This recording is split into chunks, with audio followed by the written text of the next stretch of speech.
ओम शांति।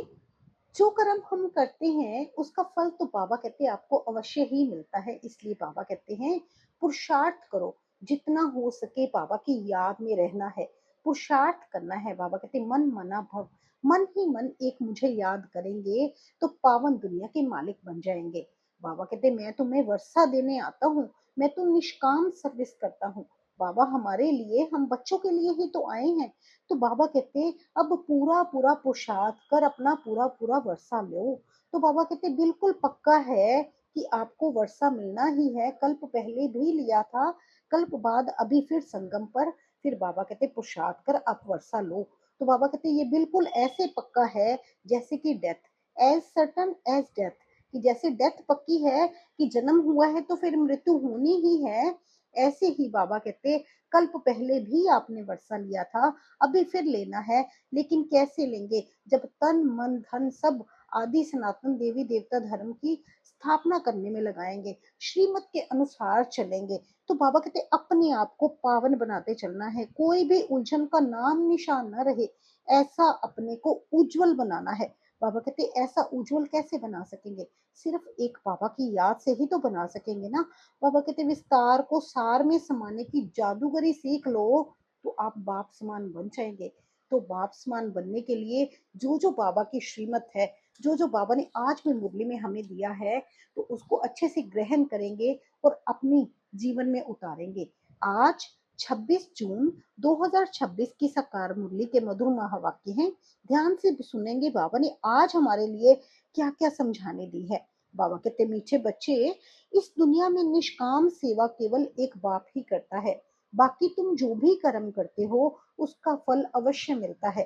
प्रश्न है, ड्रामा अनुसार कौन सी बात 100% सर्टन है जिसकी तुम बच्चों को खुशी है? उत्तर है, ड्रामा अनुसार सर्टन है कि नई राजधानी स्थापन होनी ही है। तुम बच्चों को खुशी है कि श्रीमत पर हम अपने लिए अपनी राजधानी स्थापन कर रहे हैं। इस पुरानी दुनिया का विनाश तो होना ही है। तुम बच्चे जितना पुरुषार्थ करेंगे उतना ऊंच पद प्राप्त होगा। गीत है, तुम्हें पाके हमने जहां पा लिया, जमी तो जमी आसमां पा लिया। ओम शांति। ओम शांति मीठे बाबा। बाबा कहते जो बच्चे कहते हैं बाबा भी वही कहते हैं। बच्चे कहते हैं बाबा तुम्हें पाके हम स्वर्ग के मालिक बनते हैं। बाप भी कहते हैं बच्चे मन मना भव, मन ही मन मुझे याद करो। बात एक ही हो गई ना। मनुष्य सब पूछेंगे कि ब्रह्म कुमार कुमारियों को इस सत्संग में जाकर क्या मिलता है? तो ब्रह्म कुमार कुमारियां कहते हैं हम बाप दादा से विश्व के मालिक बनते हैं। तो बच्चे कहते हैं कि हम बाप दादा से विश्व के मालिक बनते हैं। विश्व का मालिक और कोई बन ना सके। विश्व के मालिक ये लक्ष्मी नारायण ही है। शिव बाबा तो विश्व का मालिक हो नहीं सकता। तुम बच्चे विश्व के मालिक बनते हो, तुम्हारा बाप विश्व का मालिक नहीं बनता। बाबा कहते हैं मैं कोई विश्व का मालिक नहीं बनता हूँ। ऐसी निष्काम सेवा करने वाला और कोई होता नहीं। हर एक को अपनी सेवा का फल जरूर मिलता है। बाबा तो है ही सारी दुनिया का मालिक। तो बाबा कहते मैं आकर वहां पे कोई सुख नहीं भोगता। भक्ति मार्ग में व किसी भी प्रकार से जो कोई कुछ भी करते हैं, सोशल वर्कर को भी सेवा का फल जरूर मिलता है, गवर्नमेंट से पगार मिलता है। बाप कहते हैं मैं ही एक निष्काम सेवा करता हूँ जो बच्चों को विश्व का मालिक बनाता हूँ और मैं नहीं बनता हूँ। बच्चों को सुखी करके सुख धाम का मालिक बनाए, 21 जन्मों का सुख दे, अपने निर्वाण धाम में व वानप्रस्थ अवस्था में बैठ जाता हूँ। वानप्रस्थ तो मूल वतन को ही कहेंगे ना। मनुष्य वानप्रस्थ लेते हैं, बच्चों को सब कुछ दे जाए, सत्संग आदि करते हैं, गुरु करते हैं कि ये मुक्ति का रास्ता बताएं।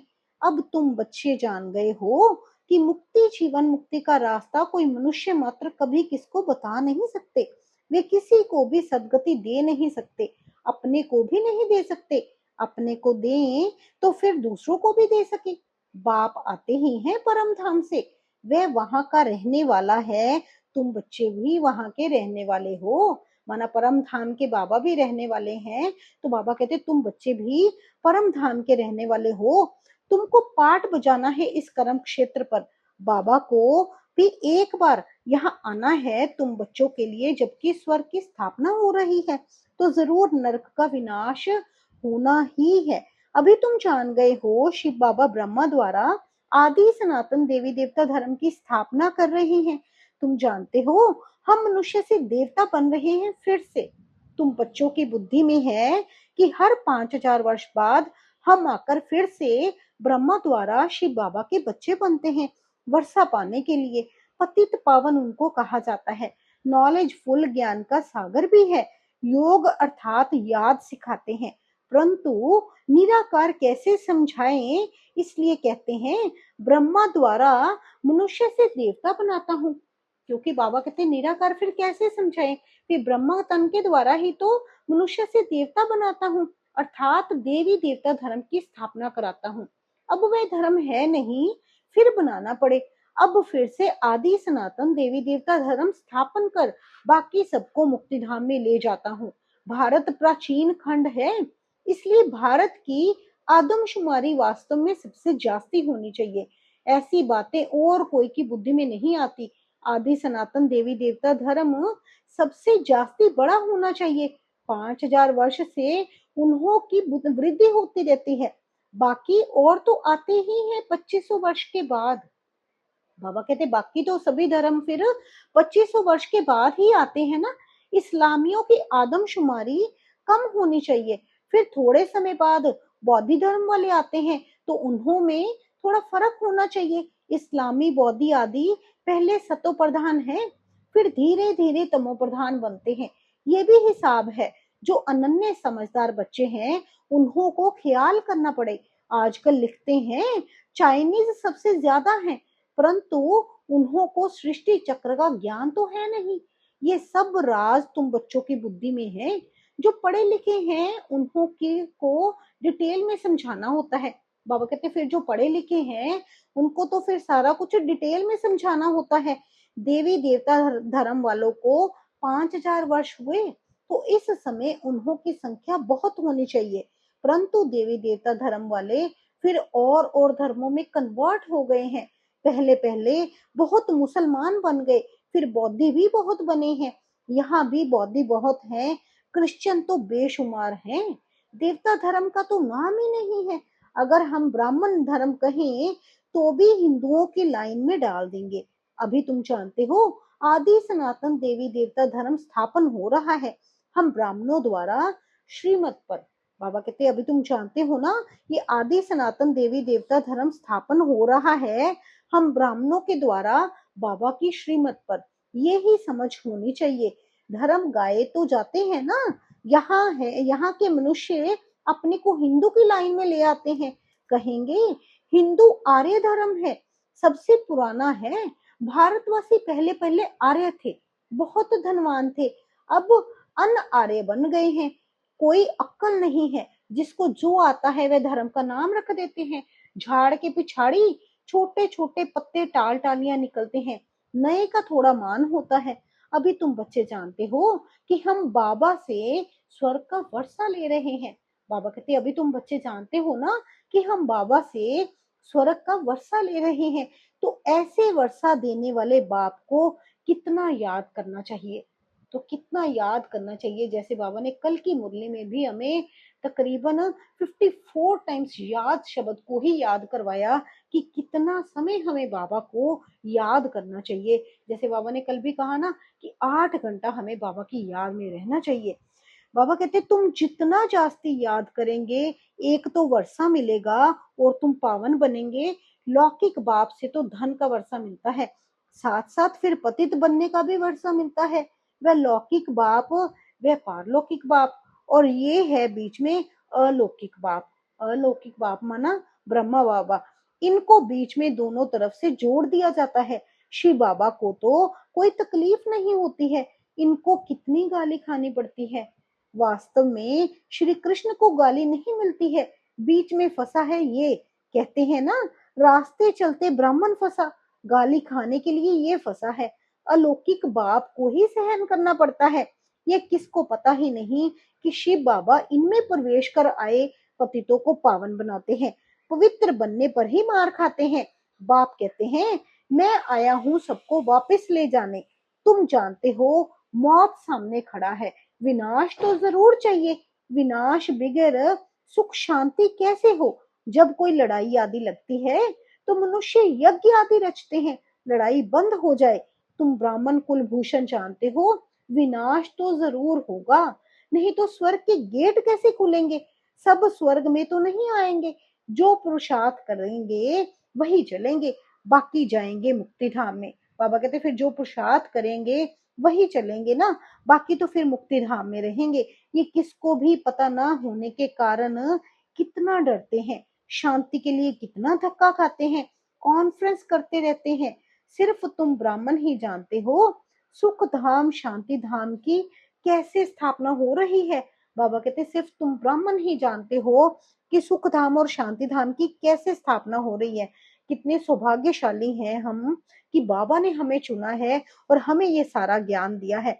बाबा कहते विनाश के सिवाय स्थापना हो ना सके। तुम अभी त्रिकालदर्शी बने हो, तीसरा नेत्र ज्ञान का मिला है। वे तो कहते रहते हैं पीस कैसे हो, अर्थात कोई भी लड़े नहीं। सभी कहते हैं वननेस हो, माना एकता हो, एक हो बस। एक ही बाप की मत लें कि हम सब एक बाप के बच्चे भाई भाई हैं तो वननेस हो जाएगी। तो बाबा कहते वननेस कैसे होएगी?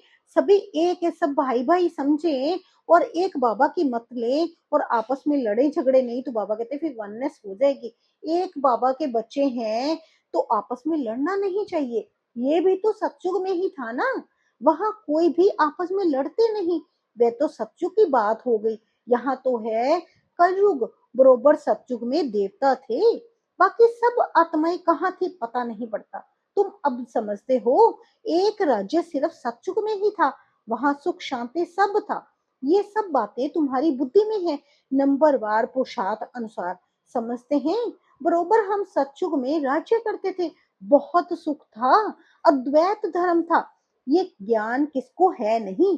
इस समय तुम नॉलेजफुल बनते हो, बाप तुमको आप समान बनाते हैं। जो बाप की महिमा वही तुमको बनना है।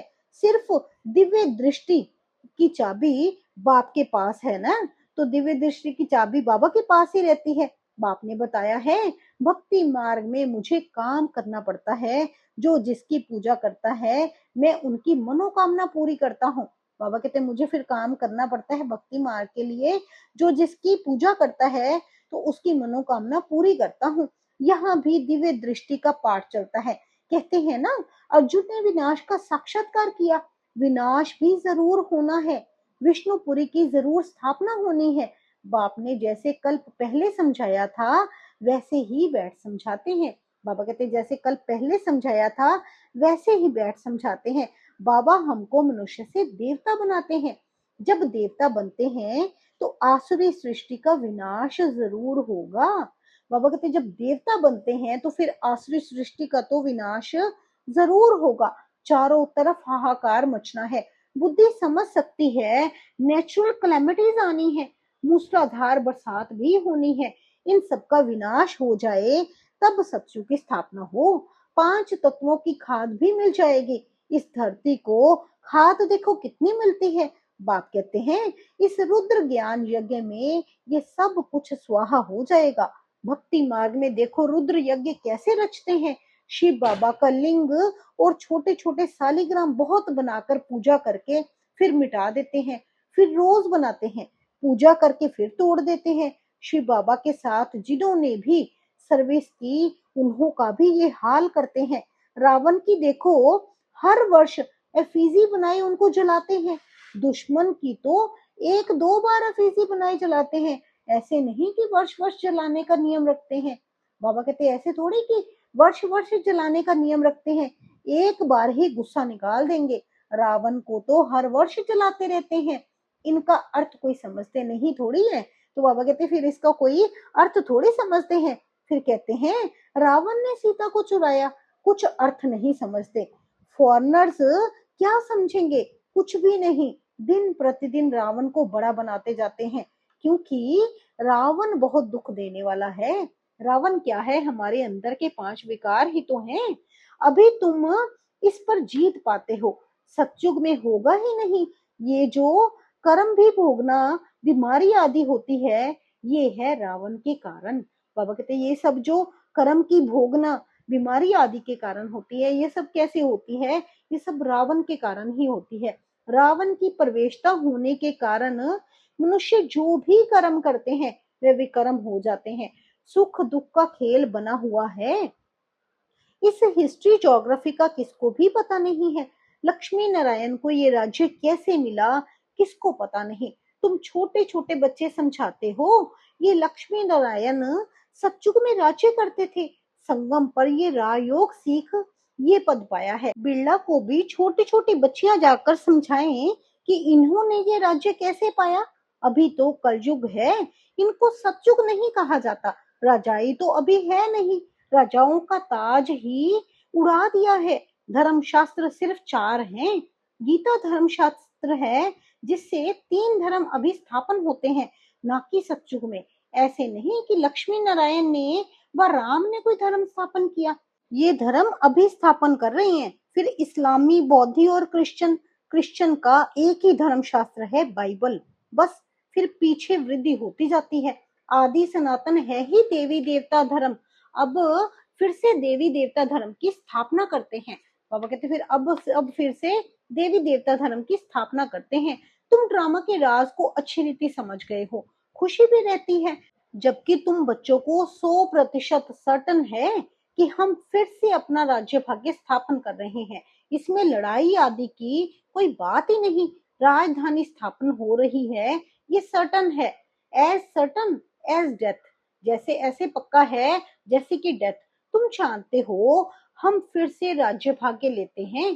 कल्प कल्प बाप से वर्षा लेते हैं। जितना पुरुषार्थ करेंगे उतना ऊंच पद पाएंगे। जितना पुरुषार्थ करेंगे उतना ऊंच पद पाएंगे। अच्छा, मीठे मीठे सिकी लधे बच्चों प्रति माता पिता बाप दादा का याद प्यार और गुड मॉर्निंग। रूहानी बाप की रूहानी बच्चों को नमस्ते। हम सब रूहानी बच्चों की रूहानी माता पिता बाप दादाजी को गुड मॉर्निंग, नमस्ते, ओम शांति। शुक्रिया मेरे बाबा, शुक्रिया। धारणा के लिए मुख्य सार है, जो बाप की महिमा है उस महिमा को स्वयं में लाना है। बाप समान महिमा योग्य बनना है। पारलौकिक बाप से पवित्रता का वर्षा लेना है। पवित्र बनने से ही स्वर्ग का वर्षा मिलेगा। श्रीमत पर अपने ही तन मन धन से एक आदि सनातन देवी देवता धर्म की स्थापना करनी है। आज की मुरली में वरदान है हम बच्चों के प्रति।